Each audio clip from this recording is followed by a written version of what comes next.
Okay, so now we'll discuss the continuous glucose monitoring for those females who are on insulin therapy.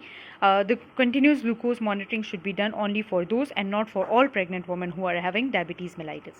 This should be done for those females who are having severe problematic hypoglycemia with or without the awareness of hypoglycemia, or those who have unstable blood glucose levels, to minimize the variability or to gain information regarding the variability in the blood glucose levels, right? Ensure that support is available in the pregnant women who are using continuous glucose monitoring from a member of the joint diabetes or the antenatal care team with expertise in its use. Ketone testing and testing for diabetic ketoacidosis. Well, all females who are having type 1 diabetes mellitus and they are sure that they are having hyperglycemia or they are feeling unwell, they should have their ketone strips and ketone meter at the home, and they should check the ketone levels, right, at home first, and then should be referred to the hospital. Like, they should go to the hospital immediately. Okay, all patients who are having type 2 diabetes mellitus or gestational diabetes mellitus, if they feel unwell or if they have hyperglycemia, they should report to the hospital. Any pregnant woman who is presenting to the hospital should the healthcare professionals should check their their ketone level, and to rule out the diabetic ketoacidosis, which is of course a dangerous situation. And if diabetic ketoacidosis is diagnosed, then they should be immediately admitted to the level 2 critical care, and where both medical and obstetric care is available for them. Now, how do you do retinal assessment in the antenatal period? We've already discussed the preconception period where the the retinal assessment was done if it was not done in the last 6 months. But in antenatal period, you have to do it at booking if it is not done in the last 3 months, and same goes for the renal assessment. Okay, if the retinal assessment was normal in the booking visit, then you repeat it at 28 weeks, and if it was abnormal, then you repeat it at 16 to 20 weeks. If the patient is having any pre-proliferative or any other referable retinopathy, she should have an ophthalmological review at least 3 months post-delivery, any post-delivery of the baby. The diabetic retinopathy is not considered a contraindication for the vaginal delivery, so any patient can undergo vaginal delivery, and this is not a contraindication to the rapid optimization of glucose. Remember that I said in the preconception period that whenever a patient is having diabetic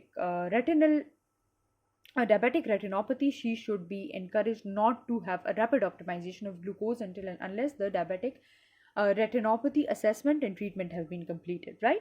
So it's not a contraindication here in antenatal period. The renal assessment is not done in the booking visit if it is not done in the previous 3 months, and you have to refer the patient to a nephrologist if her ACR is more than 30, creatinine is more than 120 microgram per millimole, and protein creatinine ratio is more than 0.5 gram per day. Remember that eGFR is not taken in pregnancy because it normally increases during pregnancy, so this is not usually taken as a measure. And thromboprophylaxis is done in those patients who are having an ACR of more than 220 milligram per mole, or who have a protein urea in the nephrotic range that is more than 5 gram per day. Then there are certain tests which have to be performed for the fetal growth and well-being in the diabetic mother. Well, remember that when I talk about the well-being of the fetus, then I mean umbilical artery Doppler, biophysical profile, and fetal heart rate monitoring. The fetal growth should be checked. The fetal growth along with amniotic fluid index should be checked at 28 to 36 weeks at every 4-weekly interval. For the fetal well-being, that is by physical profile, umbilical artery Doppler, and fetal heart rate monitoring, this should only be done if there is a risk factor for small for gestational age babies, and the risk factor will be if there is a macrovascular disease associated with diabetes or if there is a retinopathy. So you do the fetal well-being tests only if the patient is having macrovascular disease along with nephropathy. Any woman who is diabetic and she presents to us in preterm labor, so this should not be considered a contraindication to the antenatal steroids and tocolysis. This should be given, but the use of beta mimetics is a contraindication to be used as a tocolysis in diabetic patients because it has certain side effects like tachycardia and palpitations and pulmonary edema, right? If the patient is already on insulin, you have to give additional doses of insulin before or along with the antenatal corticosteroids, and then monitor these patients closely.